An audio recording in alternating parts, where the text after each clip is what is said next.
Salve, gente, tudo bem? Hoje aqui nesse trabalho eu vou falar um pouco sobre as implicações das descobertas da física quântica na lógica. A ideia desse trabalho veio aqui desse livro aqui, Filosofias da Lógica, da Susan Haack, que foi uma sugestão do próprio professor, né? E aqui dentro desse livro da Susan Haack, ela tem um capítulo em que ela fala sobre lógicas polivalentes e ela fala um pouco sobre as motivações filosóficas por trás dessas lógicas polivalentes.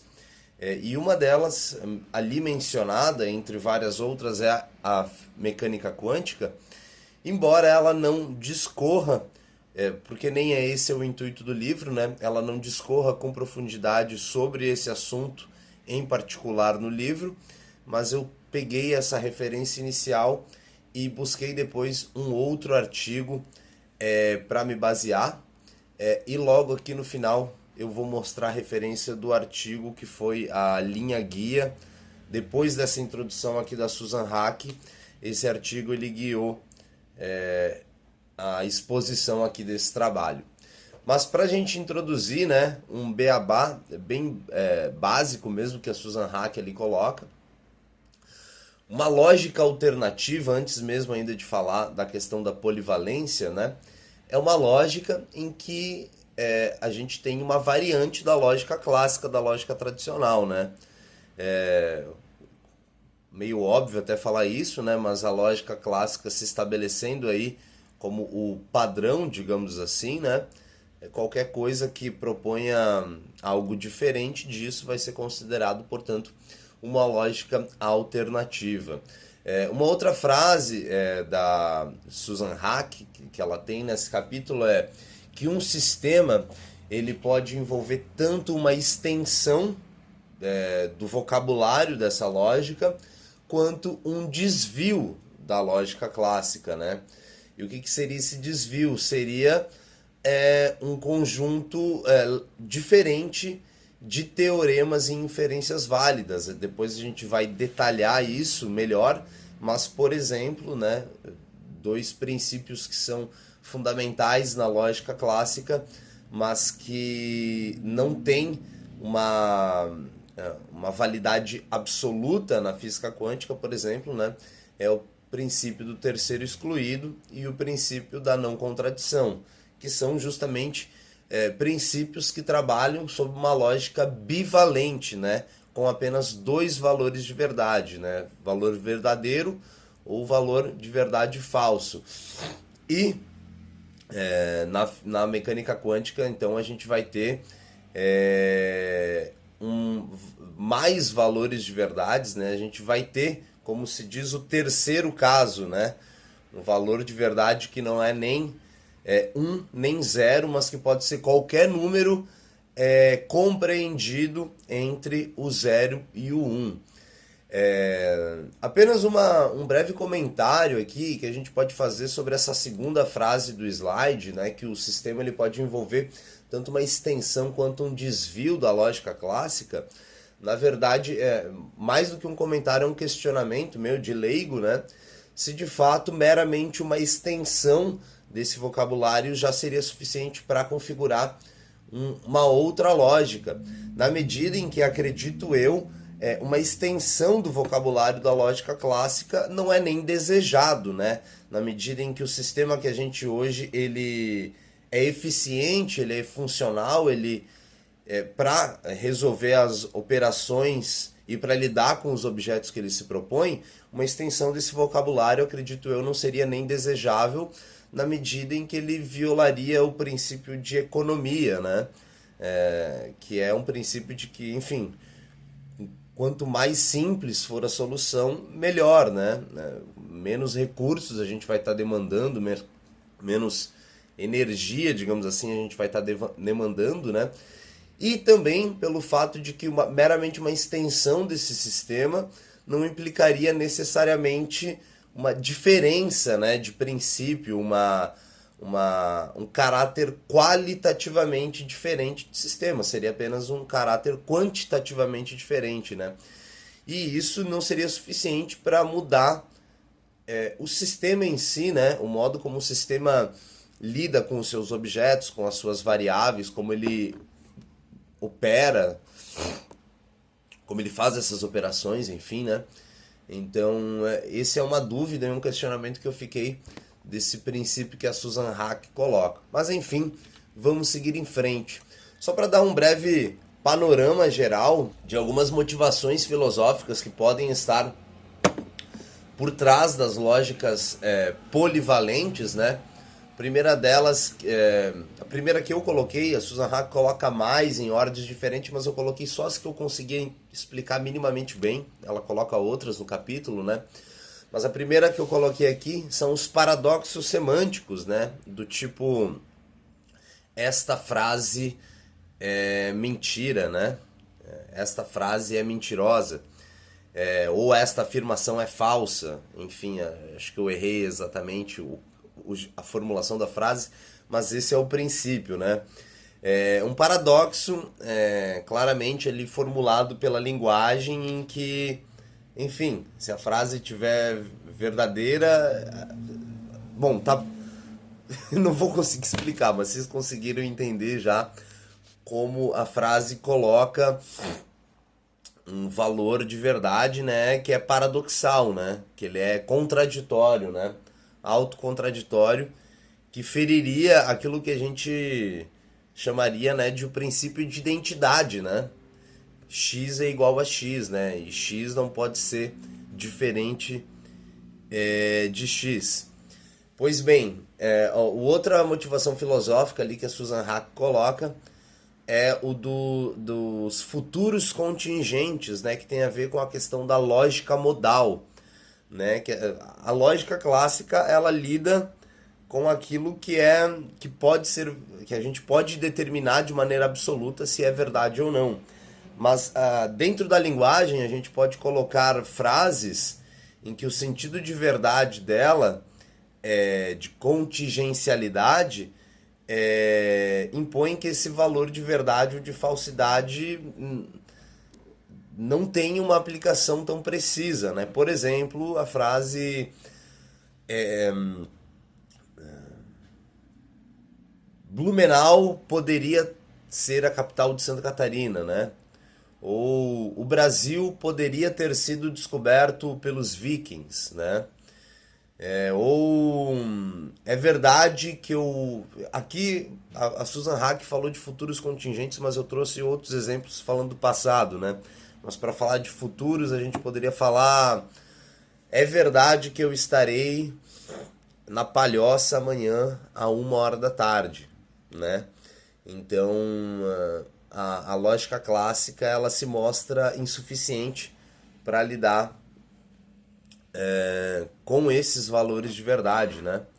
E por fim, a mecânica quântica, né? A mecânica quântica, e aí eu escolhi o tema da mecânica quântica justamente porque por ele ser um tema da física, né? E era uma coisa que eu já queria estudar um pouquinho há um tempo, e aí eu tive essa motivação pessoal para escolher esse assunto e para começar a estudar o assunto. E também por ser um campo de estudo, né? Um tema que tem um lastro na realidade, né? Ele está amparado na realidade, né? Física, né? Quando os paradoxos semânticos e os futuros contingentes, eles têm uma relação mais íntima, sobretudo os paradoxos semânticos, com a questão da nossa linguagem, né? Alguém poderia dizer, inclusive, que os paradoxos semânticos eles só são um problema, ou eles são um problema artificial na medida que eles são artificialmente criados pela nossa linguagem, que é nada mais, nada menos que um sistema formal de representação. Aliás, a própria lógica não deixa de ser isso, né? Um sistema formal de representação, claro, né? Com regras muito estritas e etc, né? Mas, enfim, de qualquer modo, a física quântica, então, dá pra gente problemáticas, né? Que não são da ordem da cultura, né? Como poderia ser as problemáticas semânticas da linguagem, mas que estão claramente amparadas em fenômenos observáveis na própria realidade.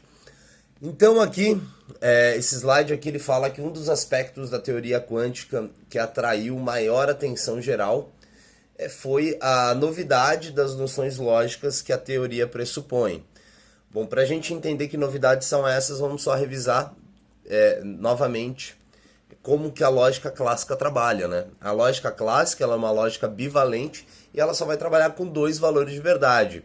O valor de verdade verdadeiro, que numa lógica binária equivaleria ao número 1, né? E o valor de verdade falso, que equivaleria ao zero.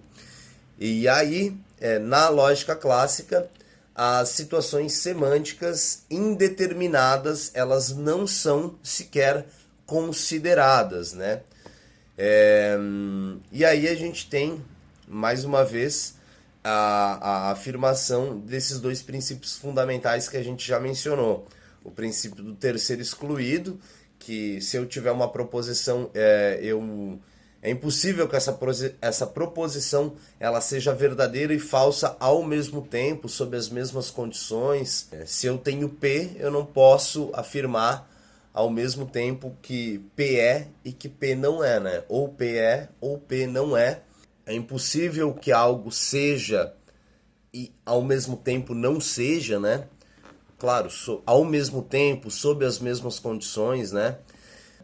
Eu não posso ter essas duas proposições sendo o caso simultaneamente, né? E isso é representado na notação lógica, né, por uma disjunção, né? Ou P ou não P. E o outro princípio, né, é o princípio da não contradição, que diz que é a negação de P e não P, né? Que é basicamente a mesma coisa expresso de uma maneira diferente, né? E essa expressão é a negação da conjunção de P e da negação de P, né? Ou seja, não é o caso que P e não P sejam o caso, né? Não é o caso que P e não P sejam, enfim, sejam verdade. Pois bem, e aí agora vamos começar a falar já mais especificamente sobre as diferenças entre a mecânica clássica, a mecânica quântica e as implicações lógicas dessas diferenças. A principal diferença entre a mecânica clássica e a quântica, ela diz respeito à representação matemática dos estados puros dos sistemas físicos estudados. Mas o que é um estado puro? O estado puro é o máximo de informações que um observador pode ter com relação ao sistema estudado, com relação a um objeto. Por exemplo, digamos, vamos falar aqui desta caneta. O estado puro desta caneta é a gente ter o máximo de informações sobre ela em um determinado tempo específico, né? Por exemplo, aqui na 8 horas e 33 minutos e 52 segundos, eu tenho essa caneta numa posição XYZ, né, dentro de uma coordenada tridimensional. Eu posso... Tudo que eu tenho à disposição de informação, eu posso obter dessa caneta. A temperatura dela, a velocidade dela, a cor dela, a constituição dela, a posição dela, a velocidade dela, enfim. E na mecânica clássica, a principal característica dessa caracterização do estado puro é que essas informações elas são logicamente completas. O que isso quer dizer? Ela quer dizer que essas informações elas são suficientes para eu determinar relações de causa e efeito, relações de implicação, né? Se eu jogo essa caneta assim, né? Se eu pudesse medir a velocidade que eu jogo ela, a força que a minha mão faz, eu conseguiria medir a trajetória da caneta, por quanto tempo que ela faria essa trajetória para cima, em que momento que ela pararia e começaria a voltar para baixo.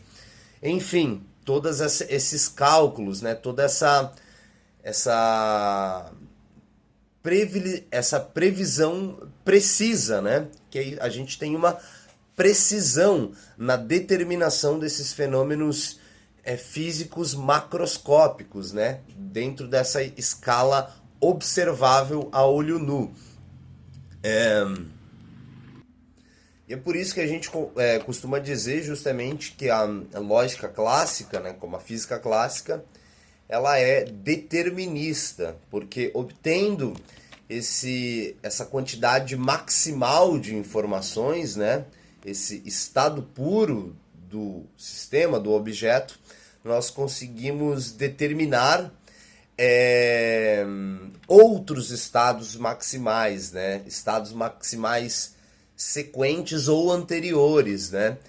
O que é justamente, em outras palavras, o conceito de lógica, né?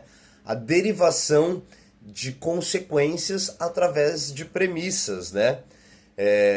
Ou o conceito de consequência lógica, né? Melhor dizendo, enfim, quase redundante, né? Lógica e consequência lógica são quase sinônimos, né? Mas que é a definição que o professor Matheus nos deu lá no início da aula, né? Nós vamos aprender nessa disciplina como derivar consequências e conclusões a partir do estabelecimento de certas premissas. E a lógica clássica, portanto, funciona dessa maneira. Cada estado puro, cada estado maximal de informação, ele é, portanto, logicamente completo e ele permite a determinação de estados subsequentes, né? O que também significa dizer que para cada pergunta que eu faço, né, sobre esse sistema, neste estado maximal de informação, para cada pergunta que eu faço sobre isto, eu vou ter uma resposta que ela é binária, que ela vai ser absolutamente determinada. Se eu pergunto desta caneta, por exemplo, se ela está parada, eu posso responder ou sim ou não, né? Não existe terceiro caso, não existe terceira resposta. Ou ela está parada, ou ela não está parada. E aí por isso que, nesse contexto, há um sentido em representar matematicamente os eventos que podem ocorrer em um sistema físico clássico como conjuntos particulares de estados puros. O que a gente quer dizer com isso, né? Cada evento ele vai ser representado pelo conjunto de todos os estados puros que correspondem a tal evento, né? Então, vamos falar, por exemplo, dessa caneta. O evento é esse movimento que eu faço com ela dentro de determinado tempo, dentro de 5 segundos, por exemplo. O conjunto desse evento vai ser representado por cada momento, cada, sei lá, milésimo de segundo, se a gente estabelecer esse critério mínimo de medição, por exemplo, né? Então vai ser o conjunto de cada milésimo e a coordenada, né, que essa caneta vai ocupar em cada um desses milésimos, né? E o conjunto de todos esses momentos vai corresponder à totalidade desse evento, né? E aí também a gente poderia estar... as perguntas que a gente faz para esse evento, as respostas dela também se encaixam em conjuntos, e aí a gente também pode manipular e operar as diferentes informações desse evento através da relação que existe entre esses conjuntos, né? Por exemplo, a gente tem aqui no slide 3 exemplos de formulações compostas, né? Que já utilizam, que já operam as verdades contidas nesses conjuntos. Por exemplo, a velocidade não é nula. o que seria o conjunto dessa negação? Seria o conjunto de todos os estados puros que não correspondem ao evento positivo, né? Porque evento positivo, a velocidade não sendo, quer dizer, sendo nula, né? Então, seria o conjunto complementar daquele conjunto positivo, né? Aí a conjunção, né? A velocidade é nula e o valor da massa é 1 grama. Então seria o conjunto de todos os conjuntos que verificam ambos os conjuntos, ou seja, a interseção dos dois conjuntos originários. E a disjunção dos eventos, né? Seria a velocidade é nula ou o valor da massa é 1 grama, será o conjunto dos estados puros que verificam pelo menos um dos membros dessa disjunção, ou seja, justamente a união dos conjuntos originários. A física newtoniana, ela funciona sobre essas bases, né? É assim que a gente opera essas informações, são assim que elas interagem, né? E essas, o modo como elas são operadas, fazem com que elas fiquem salvas, digamos assim, do princípio da não contradição, do princípio do terceiro excluído, etc e tal. E eu coloquei aqui essa ilustração do Newton aí da cabeça, né? Só para mostrar que, de certa maneira, né, a física clássica, mesmo antes do Newton ter formulado, né, os princípios revolucionários lá do matemática e tal, a física clássica e a própria lógica clássica, elas funcionam de uma maneira mais ou menos intuitiva, né? Por quê? Porque o modo como nós percebemos a realidade, os nossos sentidos, né, mesmo que eles não formulem as fórmulas matemáticas explícitas que explicitam essas relações, ainda assim a nossa sensoriabilidade intuitiva e rasa consegue mais ou menos prever o movimento da caneta quando eu jogo, eu consigo prever a relação de forças quando eu pego um objeto, quando eu empurro algum objeto, porque nós estamos habituados, né, a essa relação de forças e de tal modo que a gente consegue ter já uma certa intuição na leitura e na previsibilidade dessas informações. No entanto, quando a gente vai para física quântica, para mecânica quântica, a gente está lidando justamente, né, eu acabei não mencionando, mas a física quântica, ela lida com objetos na escala subatômica, né? As partículas que formam o átomo, né, os elétrons, os prótons, os quarks, etc e tal. E nessa escala de tamanho, nessa escala menor que microscópica, digamos assim, né? As coisas que fazem sentido para nós, do nosso ponto de vista macroscópico grosseiro, não fazem necessariamente o mesmo sentido nessa escala, né? Por quê? Primeiro que na física quântica, né, a gente não tem um sistema determinístico absoluto. Ao contrário, nós temos um sistema que ele é essencialmente probabilístico, né? Por exemplo, a gente não consegue dizer exatamente se a posição e a velocidade, por exemplo, de partículas subatômicas. Nós conseguimos apenas inferir a probabilidade dessas posições e dessas velocidades.